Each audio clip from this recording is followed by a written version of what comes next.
The day I found out I was pregnant, my boyfriend was holding a small wedding ceremony with his first love. He explained, her last wish in life is to be my bride. And me? What am I supposed to be? I finally understood that my 10 years of waiting and sacrifice meant nothing compared to a single tear from his first love. As Webster put the ring on the bride's finger, the room erupted in applause. The atmosphere was lively as he lifted her veil, and I finally saw the woman he once yearned for day and night.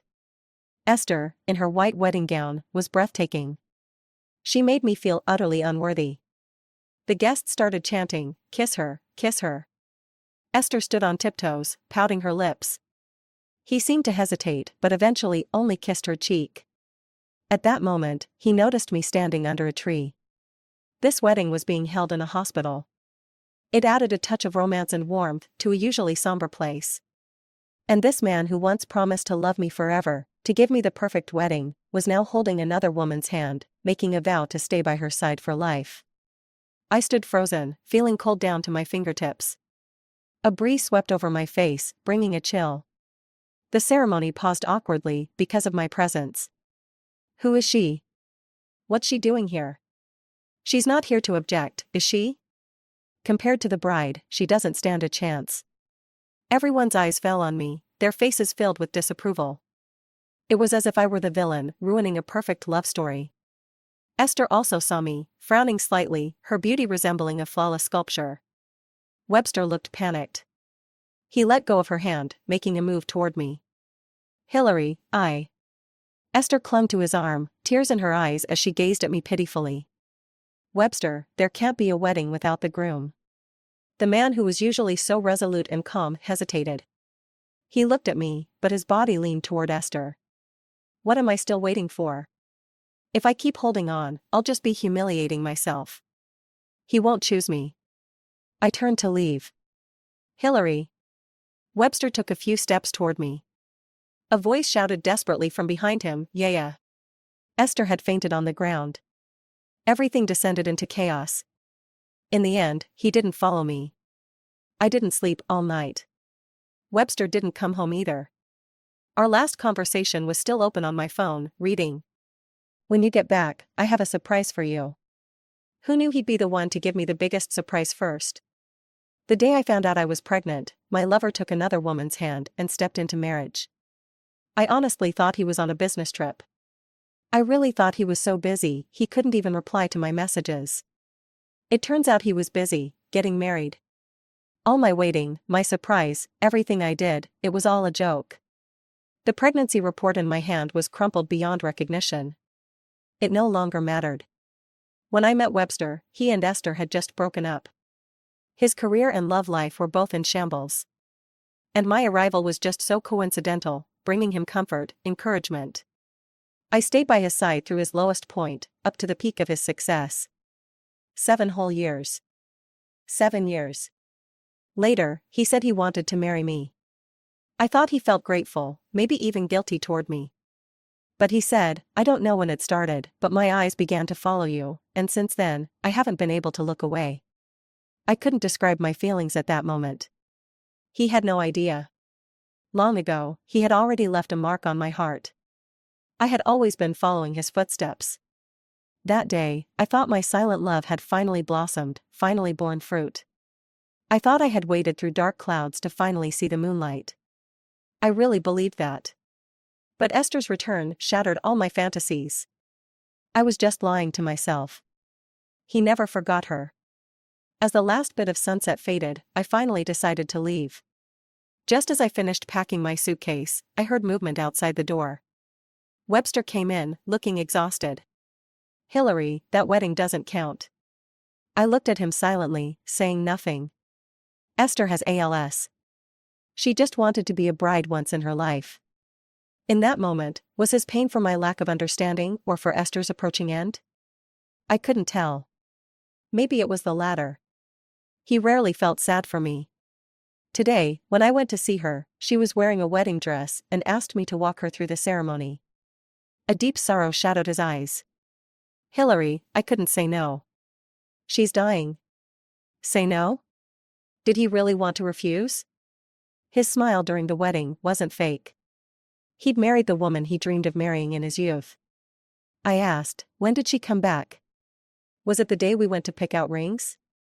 Looking back, there were signs. That day, he took a phone call. He was always calm and composed, and with his career soaring in recent years, he rarely showed his emotions. But that day, he was suddenly distracted, his expression clouded with sorrow and anxiety I couldn't understand. He told me it was a business issue that needed his urgent attention. I believed him. Later, he left for a few days. When he came back, he was often lost in thought. I tried everything to cheer him up. I really thought he was dealing with a tough problem. I wanted to help lighten his load. Turns out, he was worried about another woman. I asked, those days you were on a business trip, you were with her, weren't you? He was silent. He never cared to lie to me, but he made an exception for Esther. Suddenly, I realized I didn't recognize him anymore. Yet this face, his composed eyes, his indifferent lips, they were still his. I let out a self-deprecating laugh. Webster, let's just end it. He didn't respond, standing motionless in front of me, his lips pressed tightly together. His Adam's apple bobbed as if he wanted to say something, but he said nothing. I pushed my suitcase, preparing to walk past him and leave. But he grabbed my wrist, his brow furrowed, his voice hoarse. Hillary, don't go. I shook his hand off. I went to the hospital for a checkup, then scheduled a procedure. As I was leaving, I ran into Esther. She looked at me with a bright smile, confidently introducing herself. Hello, I'm Esther. She was a ballet dancer, her figure and looks graceful and refined. Standing next to her, I paled in comparison. When Webster's career had failed, she'd left him without hesitation to pursue studies abroad. Maybe people are always drawn to what they can't have. The unattainable is always the most desirable. That's why Webster held her in his heart all these years. And someone like me, running up to him, was never going to be cherished. I heard from Webster that you're his fiancé, she said, lifting her chin, a slight smile at her lips. She was flaunting it. So what if I'm his fiancé? He still walked her through a wedding. He still vowed a lifetime of love to her. To her, I was nothing but a joke. He should have already explained that wedding to you. I didn't want to talk to her any longer. My mouth tasted bitter. He's got nothing to do with me anymore. There was no point in fighting with someone on the brink of death. I wasn't that foolish, nor that petty. What she wanted, she could have it. I walked away quickly. Esther seemed to want to say something else. But as she chased after me, she fell. That's when Webster appeared. He frowned slightly, immediately rushing to her side to help her up. His movements were so gentle, as if she were made of glass, easily shattered. When he looked at me, though, there was a sharpness in his gaze, almost blaming me. Hillary, Esther is a patient. Yes, she's a patient. So that gave him permission to stay by her side all night without saying a word to me, leaving me to fret alone at home. Only the next day did he offer a few meaningless words, asking me not to leave. I'd never been his priority. I didn't do anything, I replied, stressing the word wife, with a mocking tone. Your wife fell all on her own. His frown deepened, probably because of my attitude. I've always been incredibly considerate toward him. Over these years, I've barely shown any ambition or sharpness in front of him. How utterly humble of me. Esther wore an apologetic expression, but the smile in her eyes grew deeper. It was my own fault for falling, it has nothing to do with Hillary. Webster, you know that sometimes I just can't control my movements. In that moment, I suddenly understood, Esther, by nature, is proud and would never resort to any petty tricks. All she had to do was curl a finger, reveal a small bruise, and Webster would eagerly rush over to her side. He still had lingering feelings for her and couldn't bear to blame her for abandoning him in the past. After all, what does old resentment matter when faced with life and death? Hearing her words, Webster paused and, as he met my gaze, looked like he wanted to say something but held back. Esther took the orange from his hand and spoke lightly. All right, you two must have a lot to talk about. I'll head back to my room so you can chat. Only then did I notice the orange in Webster's hand, peeled and perfectly clean. Here's a funny thing, I really love oranges. But Webster doesn't. When we first started dating, he took me to a gathering with his friends. He introduced me to them, which made me feel secure in our relationship. At that time, I didn't fully understand his likes and dislikes. In an attempt to get closer to him, I offered him a piece of orange cake by his mouth. He froze, clamping his lips shut. For a brief moment, the air felt awkward. His friends looked at me. Sweat began to pool in my palms. I thought to myself, had I done something wrong? Had I made him unhappy? Someone stepped in, joking, "Webster hates anything orange-flavored." "You didn't know? You owe us a drink as punishment." The atmosphere quickly became lively again. But deep down, I still felt disappointed. One time when he was drunk, Webster finally told me the reason. As a child, he actually didn't mind citrus fruits. His mother was often unwell and had little appetite, but she loved oranges, so the house was always stocked with them. One winter, she peeled an orange for him for the last time, kissed him on the cheek, and said, "Wait for me at home. By the time you finish this plate of oranges, I'll be back." That day, he waited until the last bit of the sunset faded from the sky. Until the snow fell deeper and piled up past his ankles. In the end, all he got was a single sentence, "Webster, your mother drowned herself in the river." His mother died that winter. When he was older, he learned that his mother didn't particularly love oranges. It was just that she was sick, and oranges were cheap and bright in color. Her love for oranges was simply a forced choice under the weight of illness and hardship. His voice choked as he continued, "Since then, I haven't eaten an orange or anything citrus." That night, his tears burned as they rolled down my skin, making me cry too. I knew that oranges reminded him of his mother. Of the helpless, tragic childhood he endured. So after that, I basically stopped eating oranges too. I even hid my citrus-scented perfumes deep in the cabinet, never taking them out again. But now, as I saw the orange in his hand, I finally understood. Webster had grown strong enough not to be haunted by these memories anymore. It's just that I was never his exception. He never really cared about what I gave up. He didn't even know what I truly liked. But he knew Esther liked oranges. All those painful memories, those past humiliations, could be set aside just for her preference. Webster looked at her, his face full of concern. Should I call a nurse? His concern for her has always been so blatant. Esther shrugged, her smile radiant. "Webster, I can walk back on my own. You two talk." Only then did Webster look at me. "Hillary, where did you move to?" "You." A loud noise interrupted him. Esther, having just walked a short distance, fell again. Before he could finish his sentence, he turned and rushed to her side. I stayed where I was, watching him, his face full of worry, frowning at the scratch on her arm. He said, "I told you not to go alone, does it hurt?" His tone was gentle, like he was both scolding and flirting with her.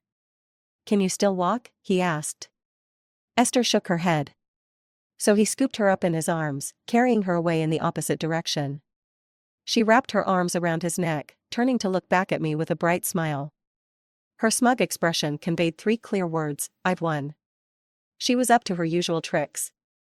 Ridiculous, but undeniably effective. My stomach churned. I turned and rushed to the bathroom at the end of the hallway, retching violently. It was a long while before I got a message from Webster. "Hillary, why are you at the hospital? Are you feeling unwell? Isn't this a little too late to ask?" He hadn't even asked why I was at his wedding yesterday. I shook my head and laughed bitterly. Then, I blocked him on every channel. But eventually, Webster found out I was pregnant. Jade looked apologetic. "Hillary, I'm so sorry. When we get back, I'll give Lance a good talking to." On the other end of the line, Lance said, "Hillary, you two have been together for so long. Give Webster a chance, for the baby's sake." Jade, fuming, snatched the phone from me and lashed out at Lance. "Webster's behavior is despicable. Only Hillary's patience lets him get away with it. If it were me, I'd break his arm and let him go live happily ever after with Esther as 2 sweetly disabled lovebirds. Funny, isn't it? Jade is my best friend, and Lance is Webster's childhood buddy. We were the ones who brought them together. In just 2 years, they were engaged. They got their marriage certificate recently, only missing a wedding ceremony. And yet, after 7 years of trials, Webster and I ended up like this. Webster still came. Running. Out of breath, sweating profusely. When he saw me still waiting outside the operating room, his brows relaxed instantly. He pulled me into a tight hug, holding on like he was afraid I'd disappear if he let go. Hillary, I was wrong. Don't be impulsive. Let's sit down and talk, okay? I could smell a faint trace of cigarette smoke on him. Webster's father died of lung cancer, so he rarely smokes. He only smokes when he's deeply troubled. These days, he's been running around, trying to find doctors and treatments for Esther. People even started asking me about my own health. They hinted, asking if I was all right. Some people genuinely think I can make Webster this anxious. How laughable. But stronger than the cigarette smell was a familiar scent of jasmine. Just the other day in the hospital, I'd smelled this same scent on Esther.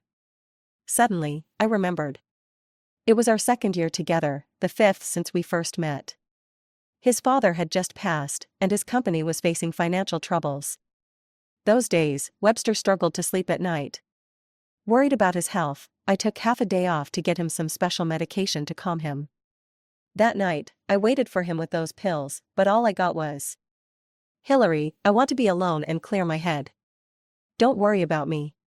He came back a few days later, smelling like jasmine. It turned out that he'd gone to see Esther, his only real source of solace. Even funnier, when I asked why he smelled that way, he handed me a bottle of perfume. "A gift for you. The sales clerk let me try it, I thought you'd like it." Even when he was out clearing his mind, he remembered to bring me a gift. I thought, surely, he must love me. All my previous frustrations melted away. Over the following months, our relationship soared. He constantly sought me out, burying himself in my neck. But it's only now that I understand his real intentions. He didn't actually love me all that much. He just loved the scent of jasmine on me.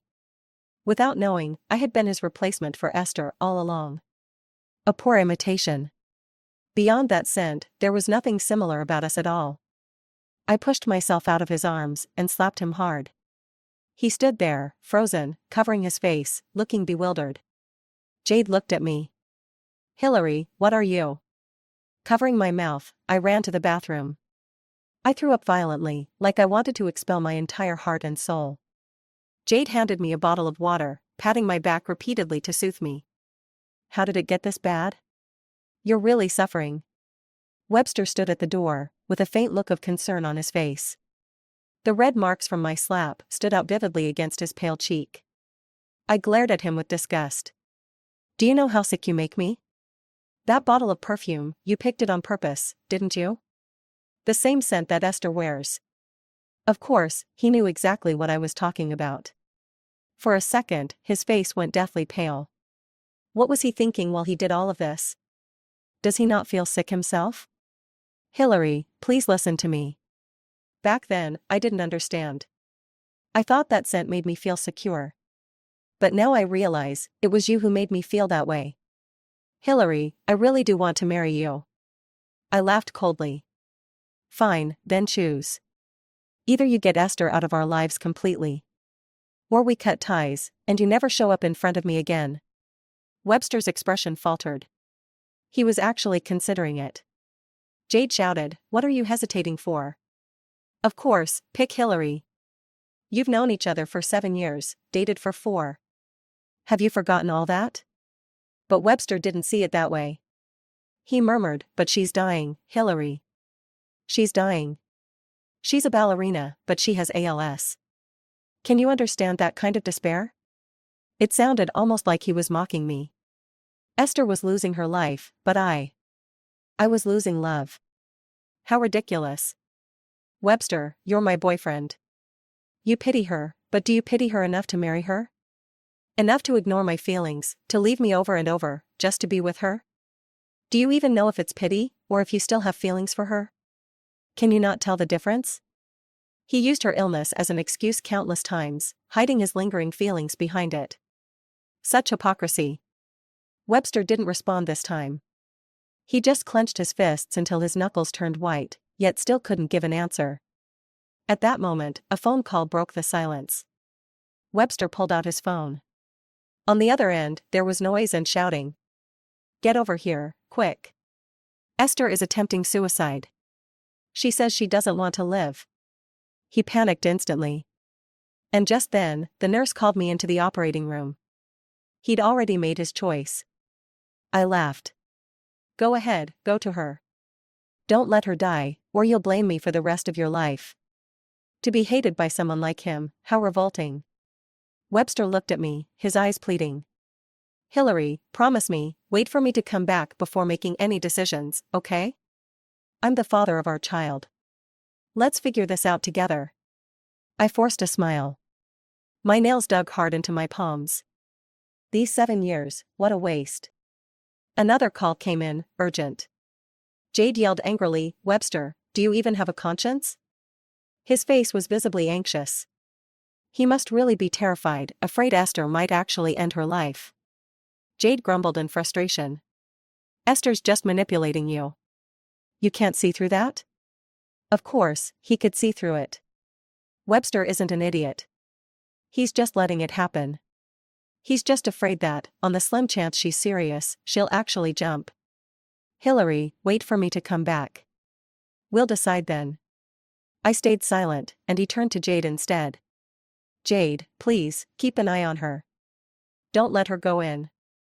Jade cursed, you take care of her yourself. Are you even a man? I asked him to wait a moment. Then, I twisted the cap off the bottle and poured the remaining half over his head. Webster, we're done. Don't come looking for me again. Water trickled down his face, dripping onto the floor with a soft patter. He looked ridiculous. The droplets stung his eyes, making them red. He stared at me blankly, murmuring, I'm sorry. Watching him run off, I felt like a complete fool. Jade stamped her foot in anger. That jerk. After her rant, she turned to me. Hillary, are you all right? I'm fine. I never really believed he would choose me. Even if he did, even if Esther was completely out of our lives, we could never go back to how things were. Once a mirror is broken, it can never be whole again. Before I went into the operating room, I sent him a few messages. If you want, there are plenty of other people who could give you children. But there's only one Esther in this world. I wanted him to remember that this child was killed by him and Esther. I wanted him to remember how he once lay his head on my belly and asked me, Hillary, would you prefer a boy or a girl? He was the one who wanted this child, and he was the one who abandoned it. To break someone's heart so cruelly, nothing else compares. The surgery was over quickly. When I woke up, Lance was there too. Suddenly, I remembered something. Lance, there's a pair of rings in my bag. Can you return them to Webster? After all, those wedding rings were chosen carelessly. Webster was thinking about Esther at the time, not really paying attention. I have no attachment to them. Lance nodded and left. Jade sat beside me. Hillary, Webster's not worth it. I knew it was her who'd leaked the news of my pregnancy to Lance on purpose. 7 years, it's hard to let go. She thought it was just because of Esther that Webster and I had misunderstandings. But she didn't know they'd already had a wedding. And she didn't know that, because of Esther, Webster left me again and again. Now, she knew everything. Lance sent her a video. Jade didn't hold back, showing it to me directly. In the video, Webster was holding Esther tightly in his arms. The two were sobbing together. She said, I don't want to stay in the hospital. It's so suffocating. I hate it here. Webster agreed to everything she said. She said, I want to see the world, I want to dance ballet again, I want to. Her words were broken by sobs. Webster kept saying yes. He closed his eyes, and tears slid down his face. How touching. Life really is cruel to these tragic lovers. It made me sick to watch. Jade showed me this video, hoping I'd harden my heart. She's always been clear-headed like that. After my hospital observation was over, Lance and Jade took me home. Just as I got into the car, Webster appeared. He held the ring box I'd returned, his expression dazed. Hillary, you really terminated our child. Jade frowned. Don't act like the victim here. Isn't this exactly what you caused? I asked softly, where's Esther? Is she asleep? Otherwise, he wouldn't be here. Webster didn't answer, which was as good as admitting it. I smiled. If you're so devoted, why don't you die with her? Don't show up in front of me again. That statement cracked his blank expression. Pain, sadness, guilt. All leaked out through that fracture. His eyes were bloodshot. I didn't say anything more. The pain in my lower abdomen was severe. Even breathing required caution. Jade, furious, couldn't hold back her scolding. Clear out your heart so the next person has room. It's that simple, why don't you get it? Webster, Hillary's been with you for 7 years. And Esther? She abandoned you once, and yet you keep running back to her. Are you some kind of masochist? All that devotion wasted on a dog, how disgusting. Webster didn't have a single word to refute. Jade was about to close the car door. But he reached out and held on to it. Hillary, she's going to leave our lives. Jade rolled her eyes and sneered, didn't you just say you wanted to travel the world with her? That's just deceiving one person after another, Webster. You want both, talk about being greedy. I'm closing the door now. If your hand gets caught, I won't be able to take care of your ex-lover. Webster remained unfazed. No matter how much Jade scolded him, he wouldn't let go. Lance got out of the driver's seat and tried to mediate. You should just leave. What you're doing is really heartless. Don't make me punch you. Webster just stared straight at me. Hillary, what I said earlier was just to calm her down.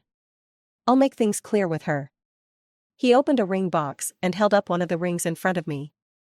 We can go back to how things were. We'll get married, and we'll have kids.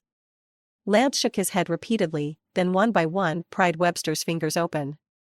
Webster's lips trembled as he looked at me. His Adam's apple bobbed slightly, but he didn't make a sound. The pleading in his eyes was almost overflowing. The car started. I glanced in the rearview mirror. Webster stood there, staring longingly in the direction I was leaving. He knew the consequences when he decided to let me go. But he just put on a sad face to show his deep feelings. Jade followed my gaze and scoffed, what a drama king. In the days that followed, I focused on resting at my apartment. Jade visited me often. She said, Webster keeps pestering Lance for your address. I'm about to lose it. I chuckled and continued eating my orange pudding. One day, I received a call from Esther. She wanted to meet up to talk. I gladly accepted the invitation. When I arrived at the cafe, she was already seated. Putting our grievances aside, Esther was the kind of girl who could catch anyone's eye. She was truly beautiful. She said, over the years, Webster has been in your care. I fiddled with my hair and smiled, do you know what you look like right now? Like a smug thief, fully aware they're stealing someone else's fruit, yet feeling proud instead of ashamed. That's pretty shameless. Some things just had to be said. Esther stirred her coffee, showing no signs of anger. Matters of the heart aren't like gardening.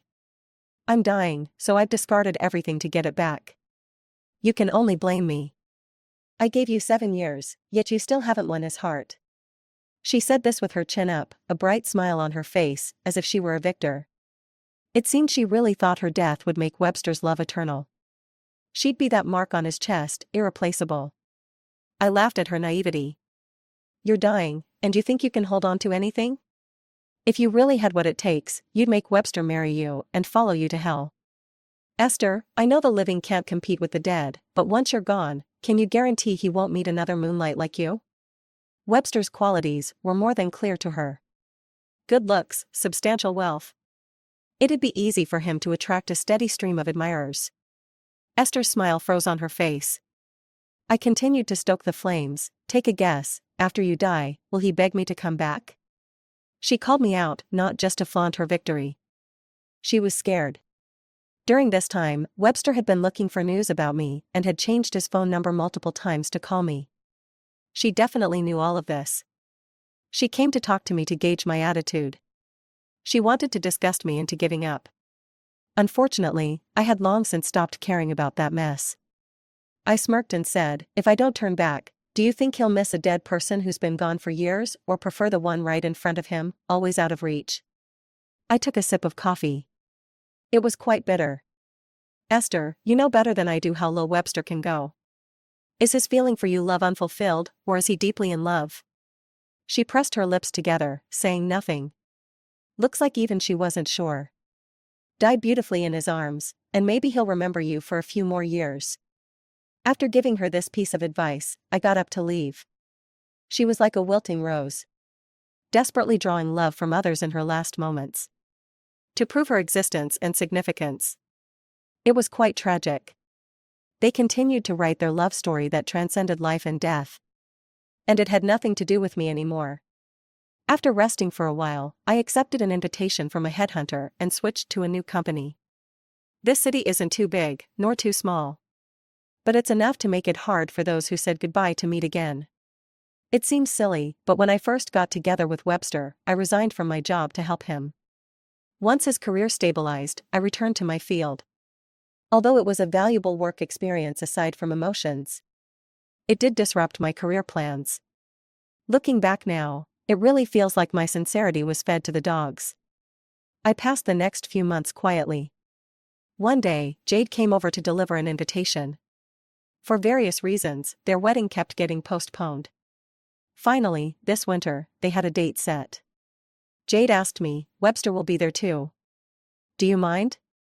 If you do, I'll have Lance keep him away." Lance and Webster have known each other for a long time. They had already agreed to be each other's groomsmen. Of course, I wouldn't let my feelings affect the wedding. I shook my head, "Don't worry about me. You two should enjoy your wedding however you like." Soon it was the wedding day. Webster, as a groomsman, followed Lance to pick up Jade. He looked sharp in his suit, just like when we first met. He probably didn't remember. But I still did. It was an autumn day. I had just failed my graduate school entrance exam and then hit a wall in job hunting. I sat in the gazebo on the back mountain of the school, suddenly missing my mom. If she were here, she would definitely make me some braised pork. After I finished eating, she'd encourage me to keep trying. But she wasn't here anymore. I stood at the top of the mountain. For a brief moment, I wanted to jump without thinking. That's when I saw Webster. At that time, he had just succeeded in his startup, dressed in a suit, full of spirit. He stood beside me and said casually, "This is the spot with the best view in school, you can see the rainbow." Following his gaze, I really saw a rainbow. It was stunningly beautiful. I suddenly felt relieved. The heavy stone pressing down on me didn't feel so heavy anymore. That might have just been an offhand comment. But I remembered it for many years. 3 years later, I encountered him again. Then followed 7 years of entanglement. Unlike that year, he now looked worn out. He saw me too. The atmosphere was lively. But he just stood there, staring at me motionless. His gaze was complicated. I turned to help Jade adjust her dress, using it as an excuse to avoid his stare. Lance carried Jade downstairs. Jade's family lived in an old complex without an elevator, so we had to take the stairs. There were many people. A child accidentally shoved me. I rarely wore high heels, and suddenly felt unstable. Just as I was about to fall, Webster caught me. In that instant of contact, I caught a whiff of smoke and jasmine. A familiar wave of nausea rose up. Once I regained my balance, I pushed him away with all my strength. "Don't touch me." He stepped back a few paces, leaning against the railing to steady himself. He lowered his eyes, looking stunned and hurt. Every place he touched felt prickly. "Hillary, be careful." His voice was as gentle as ever. That tone made it seem like we still had some connection. I ignored him and turned to head downstairs. After arriving at the hotel, I realized that Esther was also there. She was sitting in a wheelchair, barefaced, her lips a bit pale. Still looking pitiful as ever. She softly called out, "Webster." Webster subtly frowned but still rushed over to her. Jade looked at Lance beside her. Lance quickly distanced himself, saying, "I didn't invite her here." He glanced at me, "Maybe she's afraid Webster will be swept away. After all, a thief is most afraid of meeting another thief." I raised an eyebrow, "I'm not a thief." Lance shrugged, "Someone with a dirty mind thinks everyone is dirty." Jade scoffed, "Fine, since she's so shameless, I won't hold back either." Soon, the moment arrived. The background music of Love Story began to play. Dressed in a white wedding dress, Jade slowly walked towards Lance. I stood below the stage, unable to hold back tears. I didn't notice when Webster had come up beside me. He handed me a tissue. I didn't take it. At that moment, I noticed the wedding ring on his ring finger. It looked pretentious. He hadn't cared about it when picking it out. After we separated, he refused to take it off, pretending to be deep in feeling. Esther pushed her wheelchair over. Webster, we didn't exchange rings that day. Webster didn't respond, turning to look at me. He seemed to be looking for a hint of sadness or unwillingness on my face. But he was bound to be disappointed. I stared at the smiling newlyweds on stage, teasing them to kiss. Webster lowered his gaze. The people on stage should have included us, right? His voice was soft and, in an instant, drowned out by the crowd. But I heard it. So did Esther. Her lips trembled violently. She knew very well that us meant me and him. Jade had once suggested that the four of us hold a wedding together. At that time, we all got along well, so the proposal was easily approved. I never thought Webster would still remember such things. Eating from one bowl while watching the pot. It was truly disgusting. I stepped back a few paces. At that moment, a bouquet of flowers accurately hit Esther on the head. Jade took the microphone from the MC. Oh no, how did it end up on your head?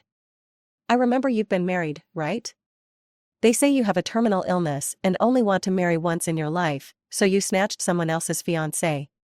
No marriage certificate, just wearing a wedding dress and forcing him to hold a wedding with you. Such a clever tactic. People love gossip. Hearing this, the guests who had been engrossed in their food all lifted their heads, searching for the subject of the topic. I moved aside again. Esther clutched the flowers, her face pale. Whispers arose from all directions. Some even took out their phones to record videos. Oh my, she's so beautiful, how is she the mistress? I see, she's just a vixen. Having a terminal illness isn't a reason to snatch someone else's fiancé. That poor girl was about to get married, and she pulls this stunt, how shameless. That guy isn't a good catch either. Perfect match with that vixen. Lance pretended to cough a few times. Jade winked at me and returned the microphone to the MC. She was helping me vent my anger. When Esther held her wedding, I had also been maliciously speculated by her friends. Esther looked somewhat flustered. She instinctively looked up at Webster for help. But he only looked at me, hesitating to speak. Webster. Webster didn't reply. Esther's eyes soon turned red. People's words can be frightening. She hurriedly lowered her head and activated her automatic wheelchair to leave. Surprisingly, Webster didn't chase after her. Hillary, I didn't register a marriage with her. I really regret it. No filial child remains by the bedside of the sick. Moreover, she was a woman who had abandoned him. Any lingering bitterness or unfulfilled love had probably long been worn away. His white moonlight might soon become just leftover rice at the bottom of the bowl. Jade cheerfully said, "Aren't you going to chase after her? What if she threatens to commit suicide? If she really dies, what will we do? I don't want to be labeled a murderer." Webster gave me a deep look and left. Jade spat, "That Esther has no self-awareness. Just seeing her makes me feel unlucky." Lance wrapped his arms around her, gently caressing her belly. "Baby, calm down, don't scare the baby." Jade snorted coldly, "You should avoid mingling with people like Webster in the future." Sure, I'll listen to you." Later, I heard that Esther had gone missing. Jade was eating the cherries that Lance had washed, her face full of disdain. She's still acting up. She really thinks she's something special. The more she acts out, the more annoyed Webster will be. I smiled. She's not acting, she's afraid. I heard that by the mid-stage of ALS, life becomes mostly unmanageable. She was afraid Webster would see her at her ugliest. She wanted to die beautifully in Webster's memories. Compared to mutual torment, she wanted Webster's guilt more. That way, he would remember her longer. It seemed that what I said in the cafe that day had stuck with her. Not long after, Jade told me. Webster found Esther. Due to her negative treatment stemming from emotional distress, her condition progressed rapidly. Webster was overwhelmed with guilt and actually wanted to travel the world with her. But his company couldn't just stop. Before long, the company's general manager was replaced. Winter passed, spring came, spring passed, autumn came. Esther died that winter. Jade sighed. Actually, Esther was pretty miserable too. The heavens are jealous of beauty. If she hadn't done those despicable things, I would feel sorry for her. I thought for a moment, so would I. Saying this didn't come from a place of compassion, just mutual understanding between women. Not long after, because of poor decision-making, Webster's company suffered severe losses. He was in a state of utter chaos. When Jade told me this news, she was all smiles. That broken company should have gone bankrupt long ago. Without Hillary, how could it possibly thrive? I nodded repeatedly while reviewing project proposals on my computer. Good thing I got out early. Later, Webster came looking for me again. In fact, he had long found out my address. Not long ago, one night I woke up and went to the bathroom in the dark. I don't know why, but I glanced downstairs. I happened to see him standing beneath my building. The dim light fell on him. He looked lonely. I didn't know how long he had been standing there. A circle of cigarette butts surrounded his feet. I immediately pulled the curtains shut and didn't look again. This time, he looked much thinner. Though he was well-groomed, exhaustion was evident. He still wore that wedding ring on his ring finger. "Hillary, can I come in and sit?" I crossed my arms and blocked the door. "If you have something to say, say it here." Seeing my firm stance, he didn't push it. "Hillary, I really miss you." He sighed, his tone carrying a hint of weariness. The day Esther passed away, I wasn't as sad as I imagined I would be. But every day without you feels terrible. Look at that, Esther, do you still think you've won? Webster took out that women's ring. "Hillary, I can't live without you. How can I keep going without you?" He really is naive. Back then, in the hospital, I didn't accept that ring. Now, it's even more impossible to accept. I replied sharply, "What, now that your first love is gone, you finally remember your ex-girlfriend?" He might have a bit of sincerity in his plea. But more than that, he probably saw the value in me and wanted me to help him make a comeback. His downfall was all his own doing, he couldn't blame anyone else. Webster frowned. "Hillary, don't be like this, it's not like you." I shrugged. I speak plainly with people and ghost stories with ghosts. Jade and I have always been on the same side. But because I loved him, I kept my claws retracted. Yet he didn't cherish it. He spoke with conviction. "Those 7 years, you couldn't possibly let go so quickly." I smiled and shook my head. I've always been able to take it and put it down. But he was still deceiving himself. "Webster, do you think everyone is as promiscuous as you?" He pursed his lips and said, "Esther and I have not registered our marriage." I said sarcastically, "What do you mean by saying this to me?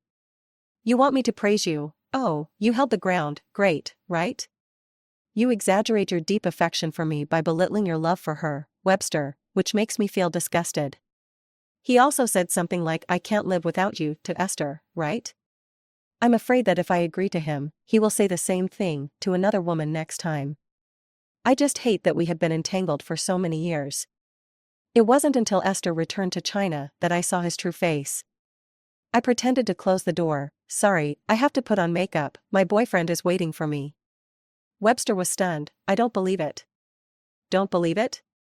I raised my eyebrows, thinking he was really ridiculous. "Look downstairs, the one driving the Lamborghini is my boyfriend, taller, more handsome and younger than you." He actually walked to the end of the corridor and looked out the window. Then, his face was ashen. With a bang, I closed the door. On the phone, the new intern's voice was clear. "Dear, when will I be promoted?" The end.